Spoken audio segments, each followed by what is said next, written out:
चालू का पीरियड भी मिलता है इधर फुलकेशी के इसमें अलग अलग तरह की बीमारियों को क्रिएट करने के लिए यूज़ किया जाता था और इसके यूज़ के लिए हम लोग अवॉइड करते थे, लेकिन मैं अभिभूत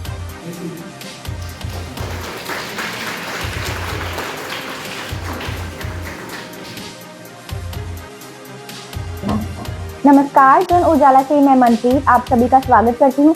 राजधानी देहरादून के कन्या गुरुकुल में एक ऐसा कार्यक्रम हुआ जहां हमें हजारों वर्ष पूर्व के स्मृतियों की झलक देखने को मिली। बता दें कि देश के जाने माने पुरातात्विक डॉक्टर डीपी शर्मा ने तांबे के हथियारों और 5000 वर्ष पूर्व के सभ्यता पर विस्तार से प्रकाश डाला।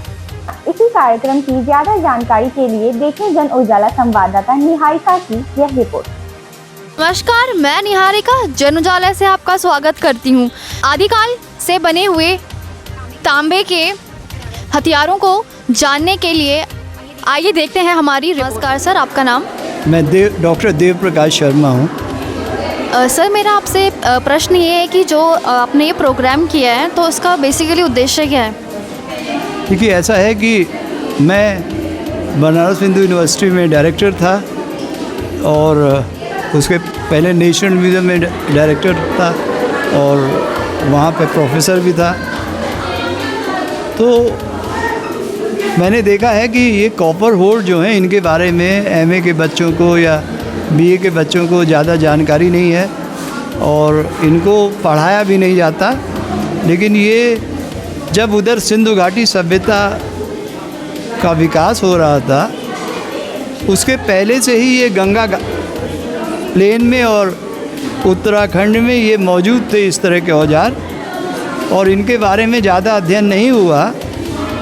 और अभी इधर जो पश्चिमी उत्तर प्रदेश में रुड़की, सहारनपुर, गौतम बुद्ध नगर, मुजफ्फरनगर, बिजनौर, आगरा, इधर जो खुदाइयाँ हुई उससे ये पता लगा कि सिंधु घाटी सभ्यता के लोग और कॉपर होल्ड संस्कृत के लोग और एक और मृदभांड होता है ऑकर कलर पॉटी, गेरू रंग के मृदभांड के लोग, ये लोग एक साथ पश्चिमी उत्तर प्रदेश में रहे थे और इनकी तिथि लगभग 3000 से लेके 1500 ईसा पूर्व प्राप्त हुई है।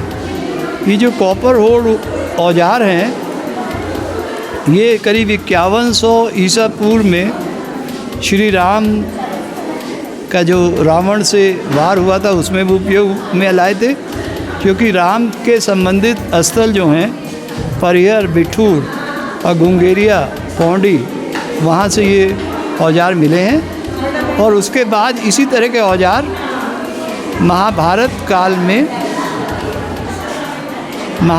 काल में जो महाभारत से संबंधित स्थल हैं, जैसे बरोद में चिनोली है, हस्तिनापुर है, हरिनगर है, गणेशपुर है, वहाँ से भी इस तरह के अस्त्र मिले हैं। महाभारत तो पहले ये राम के काल में इस्तेमाल हुए, उसके बाद महाभारत करीब 3100 ईसा पूर्व में इनका इस्तेमाल हुआ। दूसरा प्रश्न ये है कि इस प्रोग्राम का क्या उद्देश्य है?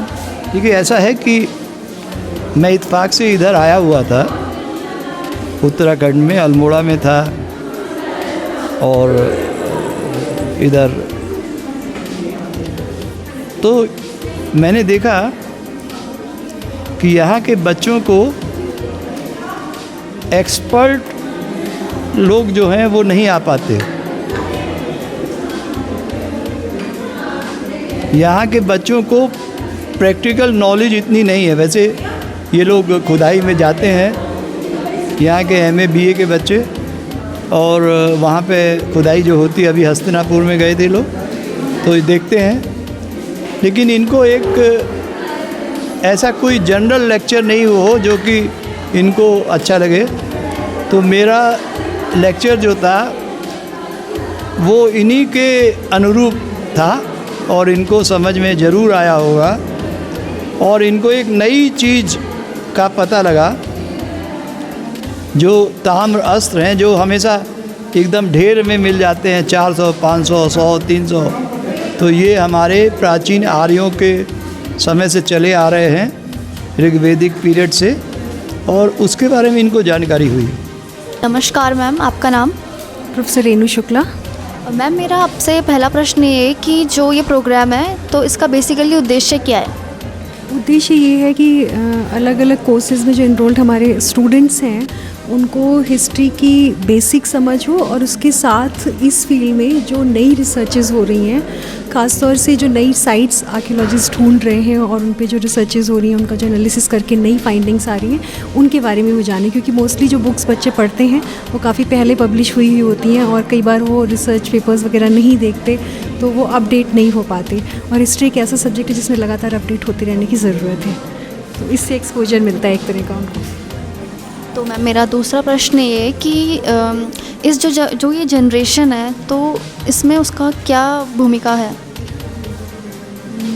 तो वो एक्चुअली हम लोग ह्यूमन बीइंग्स हैं, और एक नेचुरल टेंडेंसी है कि हम अपने बारे में जानना चाहते हैं, अपने पास्ट के बारे में जानना चाहते हैं, अपनी रूट्स को जानना चाहते हैं। तो और मुझे लगता है कि दुनिया में जितनी भी ज्ञान विज्ञान की शाखाएं हैं, जो नॉलेज है, फ़िलॉसफी है, साइंस है, वो यही इसी क्वेस्ट का रिज़ल्ट है कि हम थे कौन और हम कैसे यहाँ तक डेवलप हुए। तो हिस्ट्री उस तरह से बहुत इम्पॉर्टेंट आस्पेक्ट है उनके लिए भी जो इसमें स्पेशलाइज्ड होना चाहते हैं, उनके लिए भी जो स्पेसिफिकली पढ़ना नहीं चाहते पर वो भी क्यूरियस होते हैं कि क्या है। तो ये फाइंडिंग्स जो हैं, एक तो हम लिटरेचर के थ्रू समझते हैं, लेकिन उसमें बहुत सारे लूप होल्स होते हैं, कहीं एग्जेजरेटेड हो सकता है, कहीं कुछ मैनिपुलेटेड हो सकता है। लेकिन जो आर्कियोलॉजी वाला पार्ट है उसमें साइंटिफिक एनालिसिस और साइंटिफिक टूल्स के माध्यम से हम ये जानते हैं कि एक्चुअली सच क्या था। तो ये समझ लीजिए कि यूथ की भी वही सेम क्वेस्ट है, और वो भी जानना चाहते हैं कि रियलिटी क्या है पास्ट के बारे में, या हमारा जो डेवलपमेंट है एज ए ह्यूमन बीइंग वो किस किस प्रोसेस से होकर के हम निकले हैं। तो ये उस क्वेस्ट को भी सेटिस्फाई कर सकता है। उसमें उनका ये रोल है कि जिस लेवल तक हम आज तक जो इतिहास जानते हैं वो बहुत थोड़े हिस्से का जानते हैं, और बहुत कुछ है जो एक्सप्लोर किया जाना बाकी है। तो वो एक्सप्लोर किए जाने में अब हमारी आगे की जनरेशन ही उसको काम करना पड़ेगा, ताकि हम ठीक समझ अपने बारे में और इस दुनिया के बारे में बना पाएँ। और बड़ा संदेश तो मेरा यही होगा कि वो सच को जानने की कोशिश करें और ख़ुद जानने की कोशिश करें। जो लेटेस्ट फाइंडिंग्स हैं उनको समझें, उनको अपने हिसाब से एनालाइज करें, किसी से इन्फ्लुएंस ना हो। रेशनलिज्म उनका मोटो होना चाहिए, और सुनी सुनाई बातों पे या जो चीज़ें प्रिवेल कर रही हैं उसमें विश्वास ना करके अपनी रिसर्च के थ्रू जानने की कोशिश करें कि एग्जैक्टली क्या है, और फिर उसको लिख करके पब्लिश करा के लोग को बता के उसको और आगे बढ़ाएं, उस एक तरह से कंट्रीब्यूट करें in the field of knowledge. Thank you ma'am. नमस्कार मैम, आपका नाम? मैं डॉक्टर माधुरी शर्मा, पुरातत्वविद और इतिहासकार और संग्रहालय अध्यक्ष हूँ। तो मैम, मेरा प्रश्न आपसे ये है, आज के दौर में जो आर्कियोलॉजी है वो कितना महत्वपूर्ण है? देखिए, बिना हम अपनी सभ्यता को जाने आगे का विकास कैसे कर सकते हैं? हम जब अपना इतिहास देखेंगे, और पुरातत्वविद तो एक विज्ञान है जिसमें आपको एक एविडेंस मिल जाते हैं कि हम लोग पहले कैसे थे और कैसे हमारा विकास हुआ, और कैसे आगे उसी को लेकर के आगे हम लोग बढ़ते हैं। हम पास्ट से बहुत सीखते हैं, और पास्ट ही हमारा प्रेजेंट बनता है, और वही प्रेजेंट हमारा फ्यूचर हो जाता है। तो उस दृष्टि से देखा जाए तो पुरातत्व विज्ञान आज के युवाओं के लिए बहुत ज़रूरी हो गया है। हमारी सभ्यता विश्व की सबसे प्राचीन सभ्यता है, और ये हमारे युवाओं को जानना बहुत आवश्यक है। आप देखेंगे सिंधु घाटी की सभ्यता में आज से 2500 साल पहले नगरीयकरण किस तरह हुआ था। हमारी हाइड्रोपोनिक सिस्टम माने पानी की व्यवस्था कितनी अच्छी थी, और पर्यावरण को उन्होंने किस तरह से बचाए रखा था। तो आज के समय उसकी आवश्यकता बहुत है। तो यही हमको पास्ट बहुत सिखाता है, तकनीकी रूप से भी, संस्कृति रूप से भी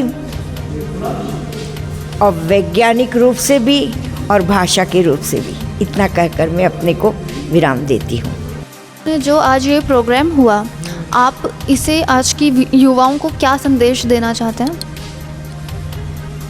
आज का जो डॉक्टर डीपी शर्मा का ताम्र सभ्यता कॉपरवुड पर जो लेक्चर हुआ, उससे बहुत आज के जो यहाँ उपस्थित सभागार में उपस्थित हमारे विद्यार्थी थे, उनको ताम्र लिपि के ताम्र सभ्यता के बारे में कई नई जानकारियाँ मिली, जिससे वे अनजान थे और कई नई नई चीज़ों को उन्होंने जाना। तो ये बहुत ज़रूरी था और ये उनको जानना भी चाहिए। यही एक बहुत बड़ा संदेश जाता है आज के युवा को। ये जो हड़प्पा काल में जो आर्सेनिक जो धातु है, वो उसमें जो यूज़ होते थे, उसका आप प्रकाश डालिए उस पर। ठीक है, बहुत अच्छा प्रश्न है और बहुत ज़रूरी प्रश्न भी है। ये हमारे जो युवा हैं उनको जानना बेहद ज़रूरी है, क्योंकि आर्सेनिक जो है ना, वो अवधातु कहलाई जाती है, अवधातु में आती है कैटेगरी में। और उसका जो उपयोग जो हमको हड़प्पा के कॉपर ओर्स में देखने को मिल रहा है, कॉपर ओर्स यानी कि जो वेपन्स हैं उसमें देखने को मिल रहा है। इससे ये एक निकल कर आती है बात कि निश्चित रूप से उस समय के लोगों को रासायनिक परीक्षण करना उनको आता था। और आर्सेनिक के बारे में मैं आप लोगों को बताना चाहूँगी कि एक तरह की पॉइजनस फॉर्म है ये। इसको अगर हम किसी धातु में इस्तेमाल करते हैं तो अगर इसको लंबे समय तक किसी के शरीर में या कहीं पर रखा जाएगा तो वो पॉइजन क्रिएट करता है। तो जो वेपन्स हैं उनमें जब हम आर्सेनिक का उपयोग कर रहे हैं तो आप समझ सकते हैं कि वो कितना ज़्यादा पॉइजनस वेपन्स के रूप में वो कन्वर्ट हो जाता था। और ये जो एवेबिलिटी हमको मिल रही है वो हमें हड़प्पा के सारे जो मैक्सिमम साइट्स हैं उस पर भी मिल रही है। और उन्हीं के बेसिस पे हम एक्चुअली आइडेंटिफाई कैसे करते हैं किसी भी, अगर आपको कोई धातु या कहीं कोई वेपन्स वगैरह मिल रहा है तो हम उसको how we are going to identify. तो हम ऐसे आइडेंटिफाई करते हैं जिसमें जिन जगहों पे, जिन धातुओं में, जिन वेपन्स में, जिन इंस्ट्रूमेंट्स में आपको आर्सेनिक मिल रहा है, इसका मतलब वो हड़प्पा के काल के दौरान बनाई गई थी या उस दौरान में जो लोग थे उस बनाने की तकनीक से वो परिचित थे। ये इसकी सबसे बड़ी महत्वपूर्ण बात है जो आज के युवाओं को और जो आज के विद्यार्थी हैं, स्पेशली आर्कियोलॉजी के, हिस्ट्री के, उनको जानना बेहद ज़रूरी है। मेरा नाम रिया पाल है। मेरा नाम प्रिया है। काजल। नाइस। मेरा आपसे ये प्रश्न है कि जो अभी ये प्रोग्राम हुआ तो आपको उससे क्या समझ आया और आपको क्या लगा कि आपके लिए ये चीज़ आगे जाके अच्छी होगी? तो अभी जो प्रोग्राम हुआ है इसमें हमारे साथ डीपी शर्मा सर थे, जिन्होंने अपनी रिसर्च के बारे में हमें बताया है। तो सर ने काफ़ी काम करा है। हमने कॉपर होर्ड्स के बारे में पढ़ा आज। तो इसमें ये बताया कि जो हमारा हड़प्पन कल्चर था और जो हमारा ओसीपी कल्चर था, उनमें फ्यूजन है। उसका जो रिलेशन है वो सर ने बताया और वो एक बहुत बड़ी डिस्कवरी है अपने आप में ही। तो ये इससे हमें बहुत हेल्प मिलेगा आगे की रिसर्च। अगर हम PhD परस्यू करना चाहते हैं तो आगे हमें बहुत उससे हेल्प मिलेगी कि हम आगे इसी डायरेक्शन में अपनी रिसर्च को कंटिन्यू करेंगे। मेरा प्रश्न ये है आपसे कि आपको जो ये प्रोग्राम था, आपको क्या इसमें जो इसकी बेसिक्स नीड्स थी जो भी है और वो इसकी भूमिका और आपका एक्सपीरियंस कैसा रहा? हमने ये सीखा था कि जो सर ने बताया था कि उसमें आर्सेनिक यूज़ किया था जो हमको अभी पता नहीं था। तो ये एक हमारे आश्चर्य की बात है कि तब के लोगों ने भी आर्सेनिक का इस्तेमाल किया था और अभी टेक्नोलॉजी में जो डेवलपमेंट्स हो आ रहे तो वही पता चल रहा है कि ये एक नया बात है। Thank you. इस कार्यक्रम के दौरान प्रोफेसर रेणु शुक्ला, शिल्पा रतूरी, अर्चना डीमरी सहित अन्य लोग मौजूद रहे। ऐसी ही तमाम जानकारी को जानने के लिए देखते रहें जन उजाला न्यूज़। धन्यवाद।